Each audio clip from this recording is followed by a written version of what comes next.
Sketchbook of Shadows. Every time I opened my sketchbook, it was like peering into another world, a world where the people I drew became more real to me than the strangers passing by my window. At first, it was just a hobby, capturing random faces in cafes, on the subway, and in parks. But then, one morning, I noticed the faces I had drawn were missing from the places I first saw them. It was as if they had vanished into thin air, leaving only the faintest outline of their existence behind, a shadow, like an echo of their presence. My hands trembled as I flipped through the pages, my heart pounding with the realization that these sketches were somehow linked to their disappearance.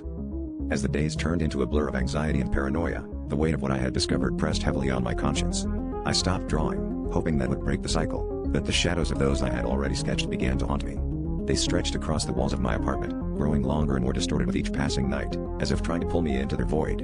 My nights were plagued with nightmares, dark figures reaching out to me, whispering words I couldn't understand, yet felt deep in my bones. I couldn't shake the feeling that I was being watched, that my own shadow was plotting against me. Desperate for answers, I sought out the old man who sold me the sketchbook at a flea market, hoping he could shed light on its dark magic. His eyes widened with recognition when I explained my plight, and he spoke of a curse, a binding of souls to the artist's will. He warned me that the final drawing would be my own, sealing my fate among the lost. Panic clutched my throat as I realized the sketchbook was still with me, its blank pages hungry for my likeness. I had to destroy it, to free myself from its grip, but the shadows seemed to tighten around me with every step I took towards the fireplace.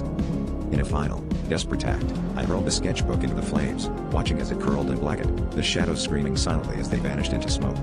But as the fire consumed the last of the pages, I felt an unbearable pull, as if my very essence was being tugged towards the flames.